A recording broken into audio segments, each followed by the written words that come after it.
nandito po sa Davao City. So sa tingin ko, no, ito po ay preparation po nila para po itong darating na May 12 bukas mga boss, no, para sa halalan, no, ngayong bukas yan, May 12 po mga boss.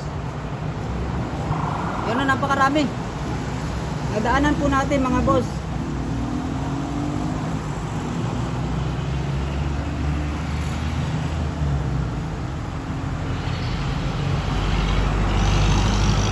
Napakarami po.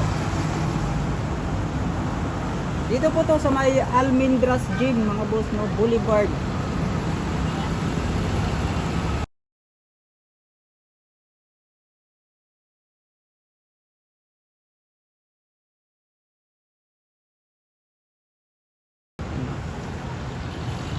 Napakaraming kapulisan na dito po sa Davao City mga boss.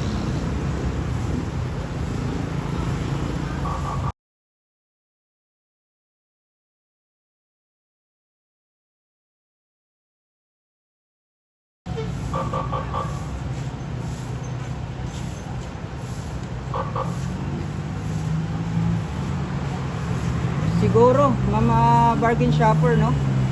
Yan, no.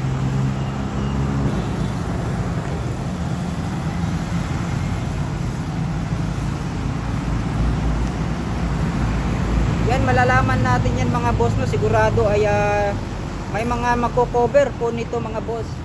Ito mga pangyayari po ngayon. So bago tayo nag-update dito mga boss, nagtanong po tayo sa mga kapulisan kung pwede pang mag-cover. So sabi niya, wag lang po daw doon po sa malapit, no, doon sa may Almendras.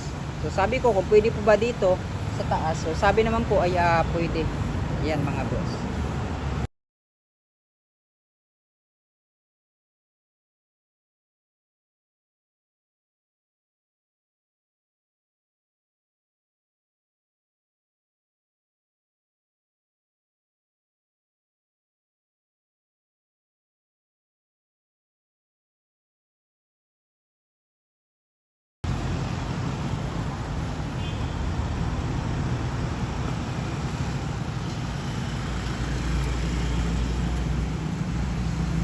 At least may mga update tayo mga boss kung ano ba yung mga nagaganap ngayon sa Davao City.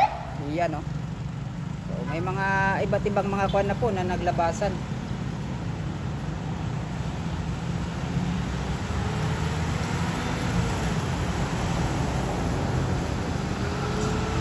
Alerto Davao kasi naigisog ang Davao sa Malacanang Kongreso.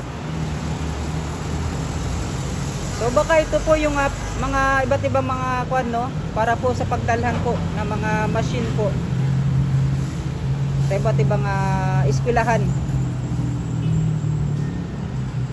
God save the Philippines. Yun nga po. Magtiwala lang po tayo na maganda po yung kinalabasan po bukas, no.